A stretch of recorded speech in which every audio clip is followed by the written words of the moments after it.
আসসালামু আলাইকুম দর্শক ও শ্রোতা। আজকে আমার চাকরি জীবনের শ্রেষ্ঠ একটি অভিজ্ঞতা শেয়ার করতে চাই, কিন্তু হাসবেন নাকি কথাগুলো শুনে। এই গল্পটা আমি কাউকে বলি নাই, আজকেই প্রথম সবার কাছে আমি বলে দিলাম। তো তখন 2011 সাল, আমি সরকারি শাহজাদপুর সরকারি কলেজ সিরাজগঞ্জ, ওখানে বদলি হয়ে যাই আজম খান সরকারি কমার্স কলেজ থেকে। তো ওখানে যাওয়ার পরে প্রায় 2 বছর ছিলাম, খুব ভালোই ছিলাম। কিন্তু আমার বাড়ি তো খুলনা, শাহজাদপুর সিরাজগঞ্জ তো আমার ভালো লাগার কথা না, বদলি হতে হবে।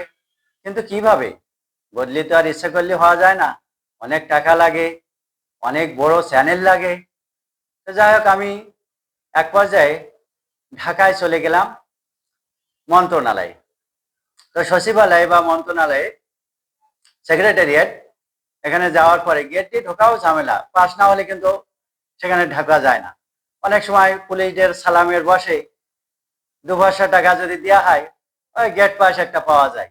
তো যাই হোক, আমি যে কোনো মূল্যে, যে কোনো ভাবে আমার বদলি হতে হবে।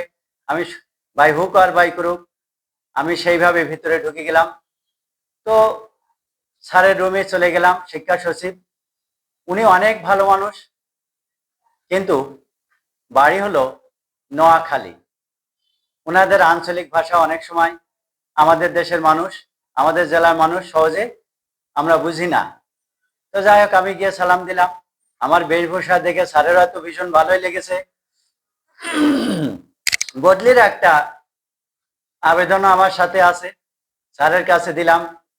স্যার দেখে আমাকে বলল, সোয়েটার পরে আসেন। আমি অবাক হলাম, এখন গরমকাল, গা ঘেমে যাচ্ছে, আর বড় স্যারের রুমে ঢুকেছি, গা তো আরো বেশি ঘেমে যাওয়ার কথা, এখন সোয়েটার পরে আসতে বললো কেন স্যার? আমি হয়তো ভাবলাম যে এর মধ্যে হয়তো স্যারের কোনো গুরুত্ব নিহিত রয়েছে, স্যারের কথা আমাকে মান্য করতে হবে, তিনি আমার ঊর্ধ্বতন কর্তৃপক্ষ, তাছাড়া বদলিটা তো আমার একান্তই দরকার। সুতরাং আমি আস্তে আস্তে আবার নিচে নেমে পাশে গুলিস্তানে, গরমকাল সোয়েটার তো আর পাওয়া যায় না, 2-3 দোকান খুঁজে খুঁজে একটা হাফ সোয়েটার পেলাম।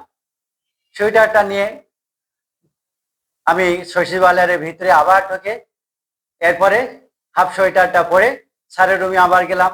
তখন আমার মনে বেশ আনন্দ, স্যার সোয়েটার পরে যেতে বলেছে, আমি এখন সোয়েটার পরে স্যারের রুমে আবার এসেছি, আমার বদলিটা আজকে হয়ে যাবে সম্ভবত।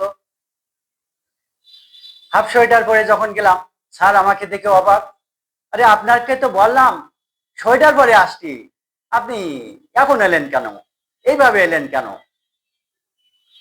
আমি স্যারের কথা তখনও বুঝতে পারি নাই, আমি মনে করলাম যেন হাফ সোয়েটার না ফুল সোয়েটার পরে যেতে বলছে স্যার।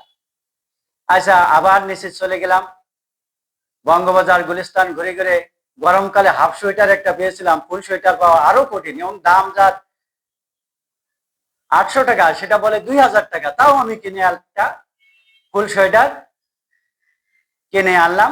ভিতরে আসার পরে প্রচন্ড গরম, গা দিয়ে ঘাম পড়ছে, এরকম অবস্থা।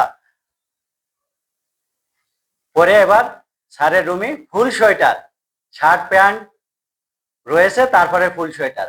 ভিতরে ঢোকার পরে স্যার তো রেগে ফায়ার, আরে আপনার তো বললাম সোয়েটার পরে।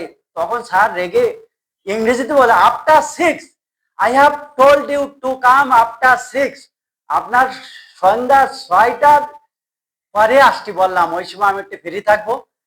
কিন্তু নোয়াখালীর ভাষা আমি তো বুঝতে পারি নাই, আমি তো বুঝেছিলাম আমাকে সোয়েটার পরে যেতে বলেছে, কিন্তু স্যার সোয়েটার সোয়েটার পরে যেতে বলেছে, আমি বুঝছিলাম যে সোয়েটার। ফলে স্যার বললেন, আপনি ওগুলি খোলেন, গরমে আপনি এত কষ্ট পাচ্ছেন। স্যারের পাশে বসালেন, তারপরে স্যারের সহকারী ব্যক্তিগত সচিবকে এনে আবেদন দিয়ে বলেন, পরবর্তী বদলি লিস্টে যেন এনার নামটা থাকে। এরপরে আমি খুশি মনে আস্তে আস্তে চলে এলাম। মাসখানেকের মধ্যে আমার শাহজাদপুর সরকারি কলেজ থেকে আমি সরকারি পাইনিয়ার মহিলা কলেজ খুলনায় সহকারী অধ্যাপক পদে জয়েন করি। সেখান থেকে অদ্যাবধি প্রায় 14 বছর এই কলেজে এখনো পর্যন্ত আমি রয়েছি। বর্তমান সহযোগী অধ্যাপক, বিভাগীয় প্রধান, ছাত্র কলেজ। লেখাপড়া করেছি ঢাকা বিশ্ববিদ্যালয়, অনার্স মাস্টার্সে আমি নবম স্থান অধিকার করি।